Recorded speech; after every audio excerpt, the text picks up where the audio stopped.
If you've never seen my wife before, where you're about to meet her, because it's literally been 3 years since she's come on the channel and I finally convinced her to come back on because it's our 10-year wedding anniversary. So I think you're going to like what she's going to share with you right now. This is the story of how God changed my life. You often hear the question, people will say, well, you're only a Christian because you were brought up in a Christian home, That's the only reason that you believe what you believe because it's what your parents believed and it's all you've ever known. Well, that couldn't be further from the truth in my story. So I did not grow up in a Christian home. In fact, there was no religious influence in our home at all. We would be what you describe as an atheistic family. So the belief that there is absolutely no afterlife, there is no chance of there being a God. So that was our belief system growing up. As children, we wouldn't have Bibles in the home. Interestingly, I went to so over here in the UK, we have schools which can be funded by the Church of England. They're not necessarily evangelical Christian schools, but they would definitely have Christian morals and Christian teachings within them. So I went to a Church of England's primary school because my dad's family, they were Catholic and they wanted us as children to have some kind of religious input because there was absolutely none coming from the home. And I remember really vividly, I was 6 years old and once a month we would have an assembly with a special visitor who was a Christian evangelist, and he would come in and he would tell us all a story. We'd sing some hymns on his guitar and that would be that. But I remember really vividly this one particular assembly when he told a story, and it was very simple, about how a boy had lied to his friend about a bike. And it really, really struck me because that morning my mum said, Emma, have you eaten your breakfast? And I was like, yeah, I've eaten it all, knowing full well I hadn't eaten all my breakfast. I'd put it in the bin. And the Christian evangelist, he never mentioned the word hell. He never mentioned judgment. He never mentioned any scare tactics, if you will. I know sometimes people will say, oh, well, you were scared into your faith. There was none of that. He just said how even as children, we do things wrong. And that really struck me to the point where I was sat in floods of tears in this assembly at 6 years old. It was a real deep conviction that I had lied to my mum. Why did I lie to my mum? Why did I do that? I obviously didn't want to get into trouble, but why did I feel that need to do something wrong? And it really, really struck me. And I remember all my little friends around me were like, Emma, what's the matter? Like, why are you upset? Because let's be honest, most kids at 6 years old in an assembly just kind of sit gazing out the window, picking the nose. But I can see now, looking back, how God had his hand upon me even at that young age. So I went home that evening and I was like, Mum, we need to go to church. We need to know more about Jesus. And she was like, well, absolutely no way, because that's not true. It's not real. That was her viewpoint. So I felt really conflicted inside because I was thinking, well, why would this teacher say that Jesus is this wonderful person that gives us hope, and yet my mum's like, well, he doesn't even exist. And I just wouldn't let it go, to the point where my mum actually went into the school. She kicked off a bit of a stink, basically saying that, I was becoming obsessive with wanting to know more about Jesus and religion. And it got so bad that she actually pulled me out of that school and she put me into what's called a community primary school. So over here, that just basically means that the school is funded by the local council. There is no church influence or any kind of religious influence going on in that school. Yes, you would do religious studies, but it was very much just factual level. So I was put in this community school, and amazingly, a few weeks after I started, the Christian evangelist got a contract at this community school to come and take an assembly once a month. But I was banned from his assemblies, so I wasn't allowed to go down and listen to what he had to say. But I remember really vividly, he would walk past me. I used to have to sit in like this little library area. Well, everybody went down and he'd be the last person to go down. And I remember every time he passed me, he'd say, good morning, Emma. Hope you have a good day, general chit chat. He was so friendly to me and I was mortified. Like, I didn't want to give him eye contact because I knew my mum had gone into the other school and, made him question, had he said things that were scaring children into wanting to believe in God, which he hadn't. So I was a bit like, oh no. But it really struck me how he just had such a genuine care and love for me. Like, he would have been within his rights to just walk on past me and think, oh, there's that girl with the, troublemaking family. But no, he was so loving towards me. So that always stuck with me. Like I said, I was just 6 years old at this point. So then life kind of happens. My mum and dad got divorced when I was 8 years old. That was a very messy divorce. There was a lot of violence, a lot of pain. We actually had to go and live in what's called like safe housing for a year. So basically my dad had no contact with us. He wasn't allowed to know our address, where we were living. And then you kind of think, well, okay, it's traumatic and it's horrendous as a child to experience that. But also there was a sense of relief when the divorce happened, because we were like, we're safe now as a family and we can be happy. And it was really lovely because my mum used to say, when we get our new house, we're going to call it the happy home. But sadly, it was far from the happy home. So at this point, I think I would have been coming up to about 9, 10 years old, probably 10 years old at this point. And my mum, she always sees the best in everybody. And she met a man who had recently just come out of prison. He had a lot of issues, but he was a bit like a Jekyll and a Hyde character. He had this really amazing side to him where he was so gifted. He was an incredible artist, incredible singer, very caring, loved nature. And then he had this other side, which was really aggressive and angry and violent and bitter. And that side was tied up with a lot of dependency upon alcohol. So that was really difficult. I think my mum, she just wanted to help him. She wanted him to become a better man, and she always felt like she could fix these people. But yeah, our family home, there was a lot of pain there, and I just wanted to be away from it. So, life is kind of just going on. I had a lot of anxiety growing up. I had a lot of big questions. What is the point to life? What's the meaning? Is there any meaning? Could there be something after death? All these kind of questions. And I just felt like there were no answers to them. So I just kind of threw myself into my studies, my friendship groups, doing your typical teenage things, going out to the clubs and the pubs. And funny enough, I never actually went down the whole route of drinking alcohol.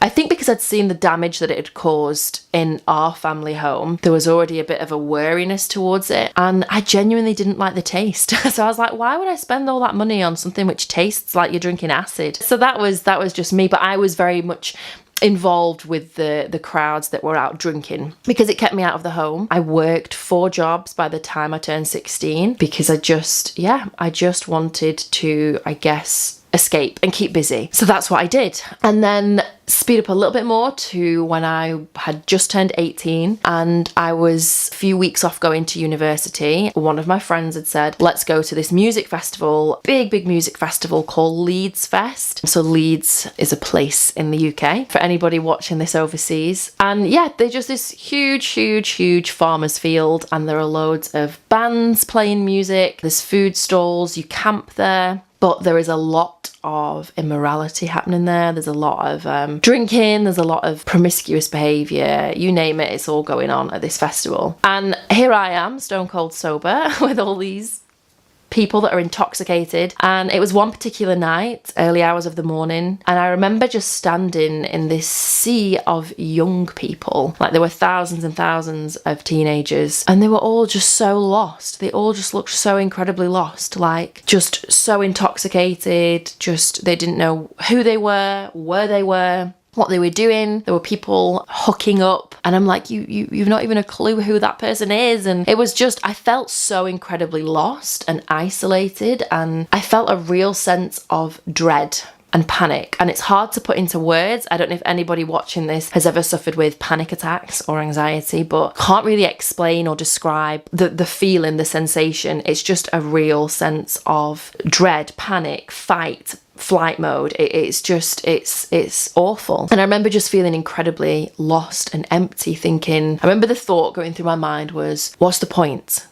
What is the point of life? If this is all we live for, if this is the big high at the end of a working week, or, you work in a dead-end job, or even a career that you're really happy with, but why? What's the point? Just so that you can have a week getting drunk and sleeping around? And is this what pleasure is? Because it's really empty to me. And I just thought there's no point to life. If there's nothing more, if there's nothing greater than this temporary fulfillment, temporary happiness, then it is absolutely pointless. So I'm feeling all these feelings, feeling really like, to be honest, I probably looked the most intoxicated in that moment, ironically. But I looked up from all these people and I saw a tent like halfway down the field.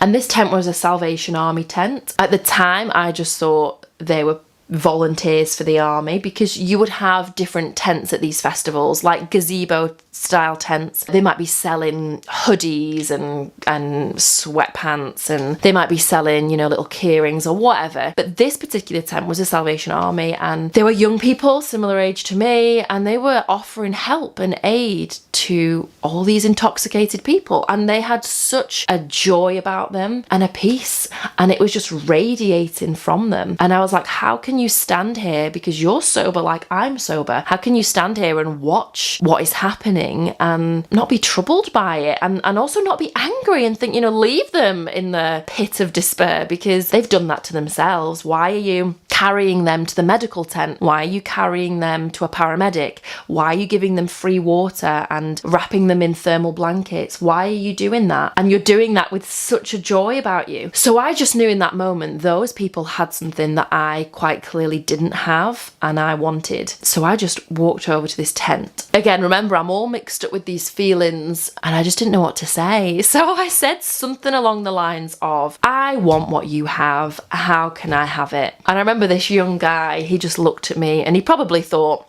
you know, she's intoxicated. But he just looked at me and he just said, I mean, you know, you can buy a wristband, you know, that would be helpful. That would support us. So I just nodded and I was like, yeah, okay, I'll buy a wristband. Because I didn't know what to say or what to do. So I bought this wristband, and on the wristband it said salvation. I sadly don't have that wristband anymore. It just basically disintegrated into nothing because I wore it every single day, whether I was in the bath, in the shower, in the swimming pool. I did not take that bracelet off. I had no idea what salvation meant, but for me, that wristband represented the thing that I was searching for, that peace, that security, that joy. So a few weeks after that festival, I think it was maybe 4 weeks after that festival, I started university. And there was a Christian on my course who sat next to me one particular day, and this Christian said, "Oh, are you a believer?" And I was like, what a weird question. A believer? A believer in what?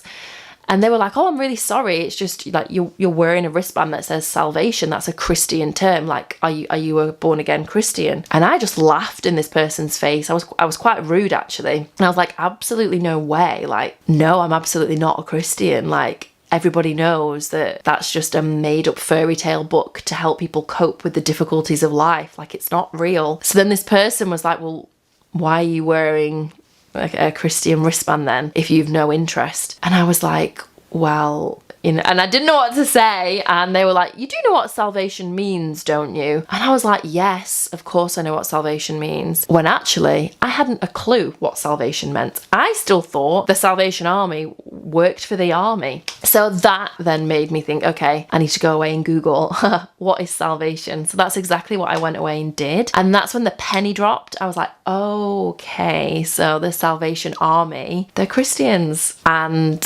salvation, wow, I mean, this is like the whole message of Christianity. So then I was faced with almost this dilemma. Like, I felt like I was at a bit of a crossroads, because I was like, those people at that festival had what I want, but they were Christians. And I've spent my whole life thinking, you know, Christianity is a load of rubbish, it's nonsense. And I've always been very close to my mum, and obviously, you know, she wouldn't lie to me. Why would she tell me Jesus and God isn't real? Because if it was real, she would have told me it was real. And if she's telling me it's a lot of rubbish, then it's a lot of rubbish, right? You know, because you trust the word of your parents. So I was faced this real dilemma of, well, do I explore Christianity, or do I just say, oh, well, actually, it's a load of rubbish. They were just, it's nonsense. It's nonsense. It's a false sense of security those people had at the festival. And for a little while, I battled with this thought in my mind until I came to a place where I thought, you know what, I'm a hypocrite because I'm saying I'm not willing to pursue Christianity or investigate any further because I know it's rubbish. I know it's nonsense. I know it's not real. When actually I've never considered it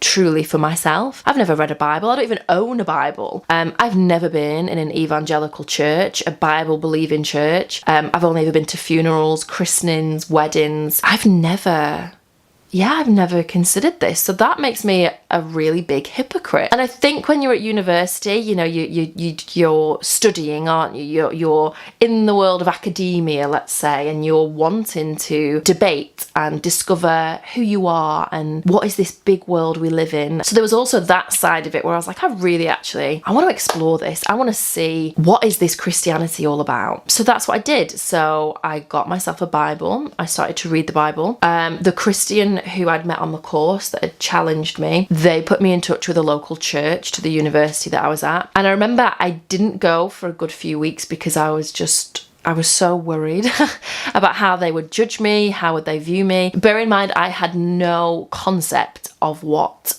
a Christian worship service was like. So I thought, you have to wear like a big funny hat and you have to wear like floor length clothing. Not that there's anything wrong with that, but I just thought that's what you have to wear, and you'll be sprinkled with holy water at the door and they'll just judge me as like the world's biggest sinner. And I was terrified that it was going to be this place of fear and judgment. But I eventually, again, I got to a point where I was like, I just need to swallow my pride and go.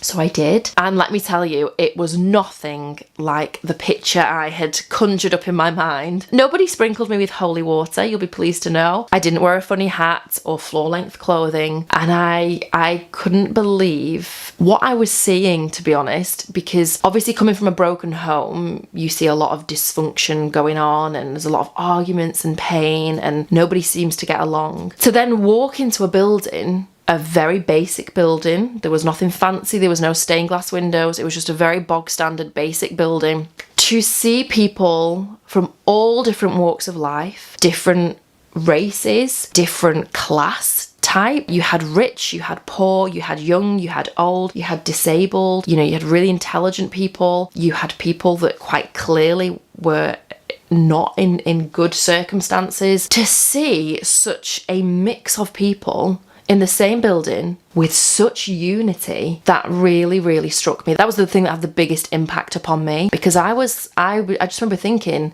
this is what a family is.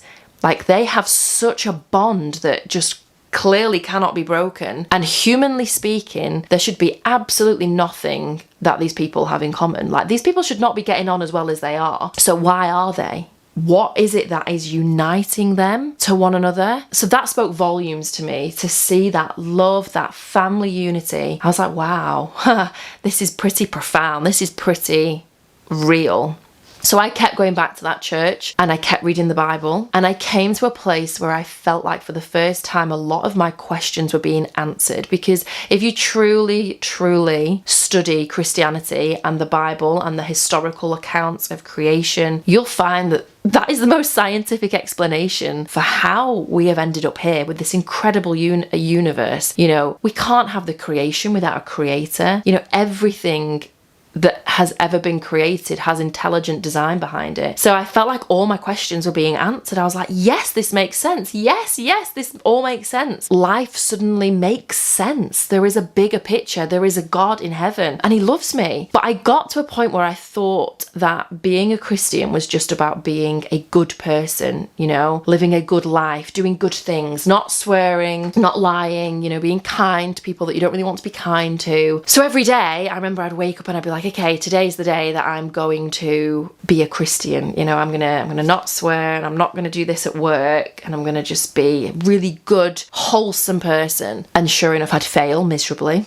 So then I got quite disillusioned with Christianity. I started to think they're all hypocrites. It's a hypocritical religion because you can't keep this standard of perfection. Nobody can live this way. I mean, it's impossible. So I felt like on the one hand I wanted to throw the towel in, but on the other hand I knew that I can't let this go because I found so much truth in the scriptures. So then one particular night, I was actually doing my Bible reading for the day. I used to write out certain passages just to help them stick in my mind because, like I said, this is the first time I've ever picked up a Bible for myself and started to read for myself. So I was writing out Psalm 51, which is the repentance psalm of King David. And it's as I was writing out verse 7, which says, "Wash me and then I'll be whiter than snow." And I remember as I'm writing it, I'm like, wash me and then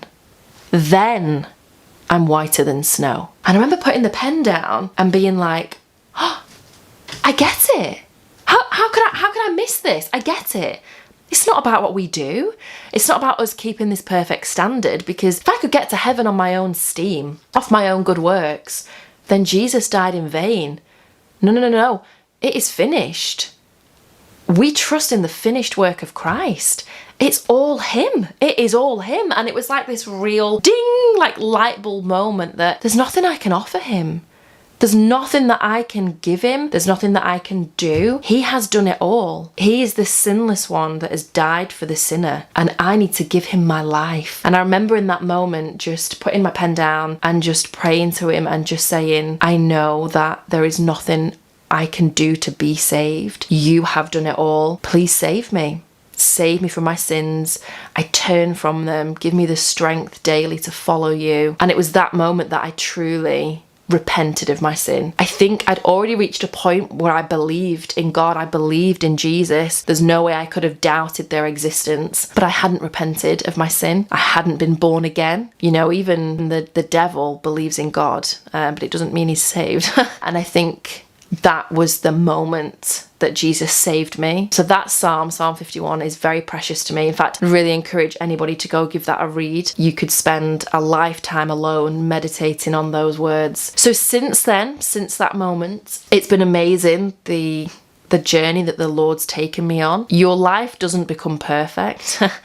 In fact, far from it. You face a lot of persecution. I lost a lot of friends. They were all like, you've gone crazy, you know, why aren't you coming into the nightclubs anymore? You know, you never used to drink, so you're fine to still come in the nightclubs. I wasn't laughing at the same crude jokes they were all laughing at. I wasn't watching the same programs they were watching. And so to them, it was like, oh, well, it's like Emma's died. It's like she's no longer here. Like you're this different person. And I remember talking to a friend. We drifted apart, and before we were really close, but we drifted apart. And I remember we met up for a coffee, and I think she really appreciated it because I was able to just explain to her how, you know, my life is so different now. I'm not living for the weekend anymore. I'm not living for the temporary pleasure of a nightclub and a dance floor. I'm living for the King. You know, my whole perspective has changed. And I think, because it was a radical transformation, and I had peace and I had joy, even amongst so many difficulties in life. I just was filled with such a peace and a contentment that I know where I'm going, and I know that my life has purpose and meaning, and there's so much more than this. And I think that's the biggest thing I would encourage anybody who's listening. If you don't know Jesus, if you're not saved, my challenge to you would be, what have you got to lose? You know, you have nothing to lose by going out there and genuinely, seriously, with sincerity, searching the scriptures for yourself. So, you know, that is God's word to us. That is him speaking to us. Just consider it for yourself.